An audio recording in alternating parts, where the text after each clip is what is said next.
cada vez que um desse responde pro Renan, é o momento que ele ganha maior projeção. É assim que o Pablo Marçal cresceu no primeiro turno em São Paulo, mas depois, com tanto escândalo nas costas e outras coisas que ele acabava fazendo, acabou tendo desgaste final, não foi pro segundo turno, né? Foram Ricardo Nunes e Guilherme Boulos. Então, é esse cenário, mas o Renan Santos, como eu disse aqui da última vez, dos candidatos que já estão em jogo, o único que critica os dois lados com incisividade. Isso é um fato, não é uma questão de opinião ou de análise. Você falou em Operação Abafa, né? Na questão das denúncias de funcionário fantasma no gabinete do Flávio Bolsonaro, né? A gente não pode esquecer, cara, também a Operação Abafa que foi utilizada na história do dinheiro vivo para comprar a loja de chocolate. Nossa, mas a loja de chocolate, eu anotei essa semana, 1.512 depósitos em dinheiro vivo. 63 depósitos no valor de R$1.500, 63 depósitos no valor de R$2.000, 74 depósitos no valor de R$3.000. Tudo exato? Toda vez R$3.000? Isso, cara, caralho mesmo. Tem tudo, eu cobri isso tudo em todos os detalhes. E depois isso tudo como o Petrolão também. Nada, como o Petrolão. Nós não estamos aqui para passar a mão na cabeça de ninguém, mas como o Petrolão acaba e o Toffoli anula. Uma decisão monocrática que não foi a plenária até hoje. Ele anula o pagamento. A prorrogação da CPMI, perdão, a prorrogação da CPMI do INSS foi autorizada pelo André Mendonça, jogou pro plenário, julgada rapidinho, derrubaram a prorrogação, que atinge o Lulinha, tinha uma interseção com um pouco mais, então atinge Toffoli e Moraes, atinge o centrão do Congresso, que é Davi Alcolumbre, a sua turma e tal. Foram julgar rapidinho a decisão monocrática. A do Toffoli, de anular a prova, de Odebrecht, da JF e tal, tá lá, anulou as provas e as multas do maior esquema transnacional de corrupção da história humana. E não foi julgado em plenário até hoje. Os caras confessaram que fizeram Odebrecht, os caras das grandes construtoras confessaram o crime, foram condenados, e aí fizeram um acordo e foram multados, eles deveriam devolver para o governo, devolver para a população brasileira bilhões de reais. O Toffoli foi lá e numa canetada cancelou tudo isso. É isso que nos preocupa, é isso que nos traz aqui para ficar falando, que é a nossa expectativa de um país melhor, um país onde essas coisas não aconteçam, sim, cara. Sim. Porque é um escândalo atrás do outro. Um escândalo total. Já cansou, cara, desse monte de escândalo? Calma, a gente ainda tá... Enquanto vivemos no Brasil, teremos. E um dos problemas de dois polos com candidatos que têm esqueletos no armário é que as acusações de corrupção, elas de certa forma se neutralizam. É claro que alguém pode contar uma história melhor do que o outro, pode argumentar melhor do que o outro, pode apontar o escândalo maior do outro lado. E obviamente você tem uma visão mais consolidada pelo tempo que o PT passou no poder, pela quantidade dos escândalos, que os escândalos de corrupção deles são muito maiores. Mas o Flávio, ele também vai ter que responder em debate eleitoral, se os outros candidatos forem espertos, sobre questões específicas da história dos funcionários fantasma. Porque uma coisa é você falar numa entrevista coletiva e tal, uma resposta genérica do media training. Outra coisa é você responder sobre fulano com nome e sobrenome que não estava lá. Eu li toda a denúncia contra o Flávio Bolsonaro, foi denunciado pelo Ministério Público do Rio de Janeiro, que tinha um grupo de combate à corrupção chamado GAEC, como líder de uma organização criminosa que desviou 6 milhões de reais da Assembleia Legislativa do Estado do Rio de Janeiro. A Alerj, ele diz que não foi denunciado, é uma coisa bárbara, tem a denúncia. O documento, o Fabrício Queiroz foi denunciado e os funcionários fantasmas do gabinete foram denunciados. Eles fizeram um mapeamento, pegaram os celulares dos funcionários fantasmas para mostrar que aquelas pessoas nunca estavam no gabinete. Algumas pessoas, para quem é do Rio de Janeiro conhece, moravam em Resende, que fica a horas do Rio, e trabalhavam lá em Resende, ou às vezes até numa cidade vizinha, pro outro lado. Então não tinha como estar na Alerj todos os dias. Então, assim, tudo aquilo passou por um escrutínio muito grande. Você tinha tabelas ali com o dinheiro que foi usado para pagar as mensalidades das escolares, das filhas do Flávio, das duas, tabela mês a mês da escola em que elas estudavam no Rio de Janeiro. Você tinha ali parte que estava sendo usada para financiamento de imóvel, você tinha parte que estava sendo usada para plano de saúde do casal, você tinha todo o detalhe, uma investigação minuciosa. Eu leio investigação há 20 anos, li todas as do Petrolão, muitas minuciosas e tal, e é preciso que esses candidatos respondam a elementos específicos. Os jornalistas precisam perguntar, os outros candidatos precisam perguntar, e obviamente quando você tem um escândalo do outro lado, o cara vai fugir da pergunta específica e vai apontar o escândalo. Quem é você para falar de corrupção? E ninguém tende a responder em detalhe. O Lula, ele nunca responde em detalhe sobre o Odebrecht e tal. Ele fala, mentira que inventaram da Lava Jato. Ou ele fala, foi o Sérgio Moro, foi o Deltan Dallagnol. Porque eu sempre digo, é muito mais fácil você criar antipatia por alguns indivíduos específicos, falando sobre os trejeiros, sobre o alinhamento político, que teve eventualmente até anos depois, etc., do que você refutar provas específicas. O Lula, ele não entra no detalhe. Imagina se o Lula vai espontaneamente falar, por exemplo, da reunião que ele teve com o Renato Duque, diretor de uma das áreas da Petrobras, no hangar de um aeroporto em São Paulo, depois que ele virou alvo de investigações, para saber se havia alguma coisa contra, e de acordo com o depoimento do Renato Duque, para que não houvesse. E tem a foto do encontro dos dois, né? O Lula foi num lugar que não era lugar vamos dizer assim, com testemunhas, com a imprensa, no encontro da agenda oficial, ele foi encontrar o sujeito investigado que estava num esquema de corrupção na Petrobras para saber, vem cá, né? Vai comprometer e tal. E o Renato Duque narra, aliás, o melhor depoimento do Petrolão é do Renato Duque, né? Que eu já citei aqui no programa, da origem do Petrolão, que ele tinha um esquema ali com 4 empresas e veio a ordem do petismo, de acordo com o relato dele, para que ampliasse, para cobrar de propina de todas as outras, que era para pagar dívidas eleitorais do partido. Então, assim, o Brasil já teve várias oportunidades nas últimas eleições, e teria agora, de ir nesses pontos mais específicos. Só que quando você tem esqueleto do armário dos dois lados, a tendência é o que aconteceu na Bahia. É o acordão para fazer uma disputa ideológica. Vamos falar de redução da maioridade penal, de aborto, drogas, não sei. Houve notícia, nos últimos dias, só para terminar, do acordo entre a ACM Neto, da União Brasil, e Jack Wagner candidato ao Senado novamente, a ACM Neto candidato ao governo do estado, ele que foi prefeito de Salvador. Fizeram um acordão para não falar do Master na campanha. Cara, isso é suco de Brasil, porque os dois foram atingidos pelo escândalo Master. Dois. A ACM é o cara que ele apareceu bem moreno na época da eleição. Lembra dessa? Que ele apareceu assim bem... Bronzeamento achado. Lembra dessa história aí? Caralho. Ele recebeu uma grana, e disse que foi porque prestou consultoria. Aliás, o que tem de gente que prestou consultoria pro Banco Master, hein? Incrível. Rapaz, no Brasil Quanto inteiro tem consultor? político que ele recebeu milhões por consultoria. Consultoria em marketing, consultoria em não sei o quê, consultoria jurídica, consultoria tributária. E tudo muito bem pago. A empresa da mulher do Esposa do Moraes. Moraes foi fazer uma consultoria variada, inclusive para fazer o código de ética pro Banco Master, né? E milhões. Cheio de erro, né? Ela disse que revisou, aí tá cheio de erro lá. Acho que como é que Tem a confissão. Você não deve impedir. É maravilhoso esse trecho. Eu vi isso daí. Tem lá. Você deve e você não deve, né? 2 coluninhas, assim, bem didáticas. Parece caderno escolar de criança ou aquelas colunas de jornal, nota 10 e nota 0. Tem você deve, aí você não deve. Aí você não Você deve. deve fazer isso, você não deve fazer aquilo. Aí o você não deve, tem você não deve impedir notícias fraudulentas, inverídicas, não me lembro qual é o termo exato, mas é nesse sentido, e negociações fraudulentas. Então, assim, às vezes isso confunde as pessoas, mas quando você é pago com 130 milhões de reais para revisar, você não pode se confundir. Quando você tem 2 negativos, né? Você tem o não e o impedir. Aí você fala, peraí, o que isso está querendo dizer? Aí você tem que parar e pensar um pouquinho. Peraí, se você não deve impedir, significa que você deve deixar. Então, assim, o sentido da frase é você deve deixar fake news, você deve deixar e você deve deixar ter fraude. Aí eu ironizei, né? Vou repetir aqui a ironia, né? Que o Daniel Vorcaro pode falar, ó. Paguei aí caro pra esposa de um ministro do Supremo Tribunal Federal pra me dizer como é que era pra se comportar, pra estabelecer o código de ética da minha empresa. Ela revisou o negócio, deixou lá escrito que eu devia deixar fake news, que eu devia deixar fraude. Eu fiz a fraude e tal, qualquer coisa, a culpa não é minha. Tá no código de ética. Paguei caro por ele. Quer dizer, grotesco.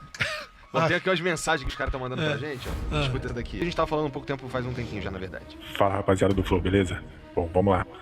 Eu acho que a gente tá cansado já de tentar escolher um lado e tá na hora da gente escolher uma opção realmente decente. Eu não faço campanha pra ninguém, mas acho que a gente não tem que escolher entre o menos errado e alguém que realmente faça a diferença e mude o nosso futuro, porque não tem como a gente continuar desse jeito, não. Vocês acham que tem alguém que se encaixa nisso que tá falando, cara? E o que a gente tem de opções hoje? O único, assim, a opção que tem mais diferentinha é o quê? É o Renan, né? E mesmo assim, mas ele não tem o que precisa, né, pra estar com esses caras, pra valer. Renan Santos, do Missão. Né? Se eu não me engano, na última pesquisa ele tava com 4,5%. Como agora ele ficou meio sozinho ali, porque ainda não foi medida a candidatura. Assim, o Ronaldo Caiado tava aparecendo mal nas pesquisas, mas agora como candidato, mais consolidado, num partido grande, ainda não tem, assim, um suficiente para medir se vai ter algum tipo de arranque. Mas ele, nessas últimas pesquisas, o Renan Santos, nos últimos dias, estava aparecendo ali em terceiro, com quase 5%, alguma coisa em torno aí desse número. O que para um partido recém-criado é algo notável, significativo. Porque assim, 5%, a gente está no final de março, né? Se você conseguir uma trajetória de crescimento, você ter 6 na próxima, depois 7, aí começa a aparecer mais, aí dá um saltinho para 10, mas não é fácil crescer como uma alternativa em meio a 2 polos já consolidados e que já tiveram toda a máquina pública na mão. O que pesa contra a candidatura do Renan Santos é o fato de ele não ter sido prefeito, não ter sido governador, não ter tido a máquina pública na mão também, na uma parte que é da experiência, de gestão, e tem uma parte que é da propaganda, da máquina. Então você tem ali flancos para serem explorados pelos adversários, embora uma candidatura assim, de uma pessoa relativamente mais jovem, claro que ele não é um garoto, né? É uma pessoa ali, por volta dos 40 anos, mas tende a ser ignorada, né? Não vou entrar na discussão, é uma coisa dos candidatos que estão mais acima, do que vem de baixo não me atinge. Eles tentam não entrar na briga, não cair nas armadilhas que um candidato mais franco-atirador tenta colocar. Mas às vezes, se o sujeito tem a oportunidade de aparecer num debate, começa a falar coisas que ninguém tá falando, começa a gerar repercussão, vídeo na rede social, corte, meme, etc., você acaba tendo que responder. Cada vez que um desse responde pro Renan, é o momento que ele ganha maior projeção. É assim que o Pablo Marçal cresceu no primeiro turno em São Paulo, mas depois, com tanto escândalo nas costas e outras coisas que ele acabava fazendo, acabou tendo desgaste final, não foi pro segundo turno, né? Foram Ricardo Nunes e Guilherme Boulos.